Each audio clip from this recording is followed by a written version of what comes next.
ବାପାଙ୍କ ମୃତ୍ୟୁ ପରେ ମୋ ମା ଏକା ହୋଇଗଲା ଓ ମୁଁ ହୋଇଗଲି ବାପ ଚଉଡ଼। ଯେନେ ତେନେ କରି ମୋ ମା ମୋତେ 10ମ ଶ୍ରେଣୀ ପର୍ଯ୍ୟନ୍ତ ପାଠ ପଢ଼େଇଲେ। ତାପରେ ମୋ ପାଠ ପଢ଼ାରେ ମୋ ମନ ଦେଲେ ନାହିଁ। କହିଲେ ତୋତେ ହାତକୁ ଦି ହାତ କରିଦେଲେ ମୋ କର୍ତ୍ତବ୍ୟ ଶେଷ ହୋଇଯିବ ଆଉ ତୋ ବାପାଙ୍କ ସ୍ୱପ୍ନ ବି ପୂରଣ ହୋଇଯିବ।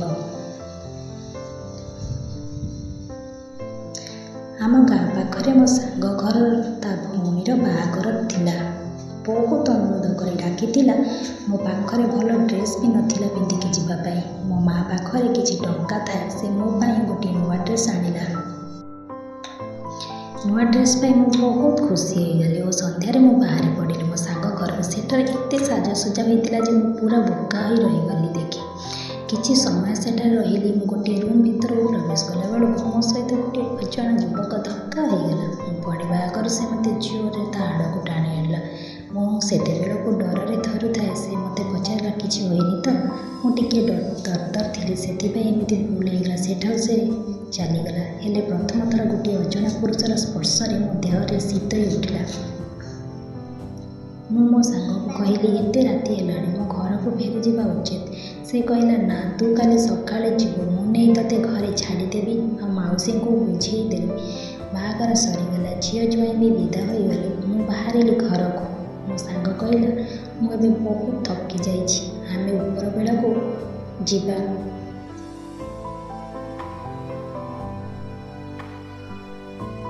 କିଛି ଦିନ ଗଲା ପରେ ମୋ ପାଇଁ ଗୋଟିଏ ବାହାଘର ପ୍ରସ୍ତାବ ଆସିଥିଲା। ପୁଅ ଘର ମୋତେ ଦେଖିବାକୁ ଆସିଲେ। ମୋତେ ଦେଖି ପସନ୍ଦ ବି କରିଥିଲେ ଏବଂ ବିନା ଯୌତୁକରେ ମୋ ବାହାଘର ଠିକ୍ ହୋଇଗଲା।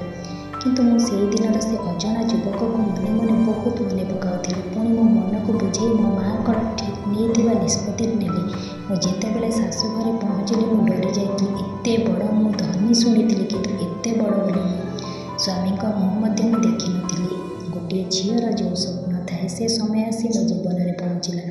ଗୋଟିଏ ରୁମ୍ରେ ମୋତେ ବସେଇ କବାଟଟିକୁ ଦେଇ ସମସ୍ତେ ଚାଲିଗଲେ। କିଛି ସମୟରେ କବାଟ ଖୋଲି ରୁମ୍ ଭିତରକୁ ମୋ ସ୍ୱାମୀ ଆସିଲେ ଓ କବାଟଟିକୁ ପୁଣି ଭିତର ପଟୁ ବନ୍ଦ କରିଦେଲେ। ସେ ଆସି ମୋ ପାଖରେ ବସି ମୋତେ ମୋ ହାତ ନିଜ ହାତ ଉପରେ ରଖିଲେ।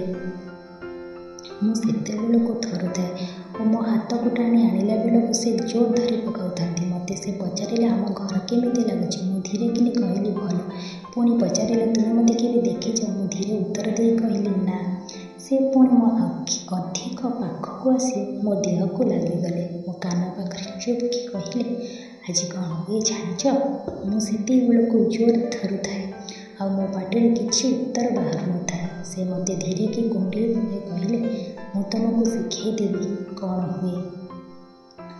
ତାପରେ ଧୀରେ ଧୀରେ ମୋ ଓଢ଼ଣାଟାକୁ ଉଠାଇ ଦେଇ ମୋ ଓଠକୁ ନିଜ ଆଙ୍ଗୁଠିରେ ସ୍ପର୍ଶ କରିବାକୁ ଲାଗିଲେ।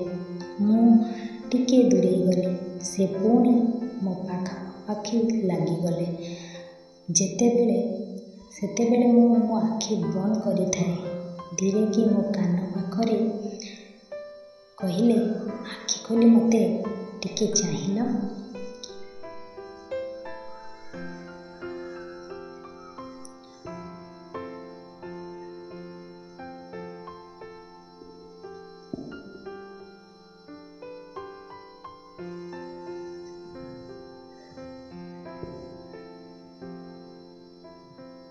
ମୁଁ ଆଖି ଖୋଲି ଦେଖିଲା ପରେ ଆଶ୍ଚର୍ଯ୍ୟ ହୋଇଗଲି।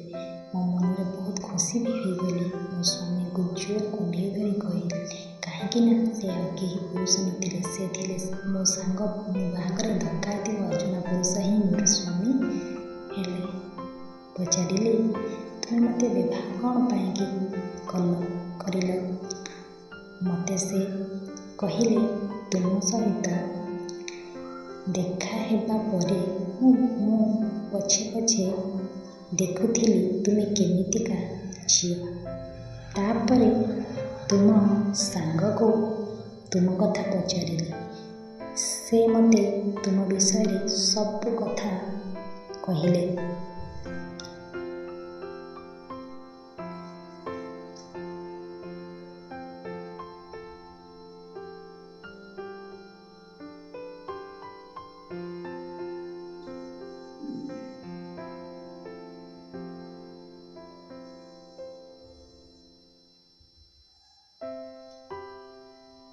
ସେହିଦିନରୁ ମୁଁ ତୁମକୁ ପ୍ରେମ କରି ବସିଲି। ପ୍ରତି ରାତି ତୁମ ପ୍ରେମର ସ୍ପର୍ଶ ପାଇବା ପାଇଁ ପ୍ରତି ମୁହୂର୍ତ୍ତରେ ବ୍ୟାକୁଳ ହୋଇଥିଲି। ଆଜି ପାଖରେ ପାଇ ମୁଁ ବହୁତ ଖୁସି।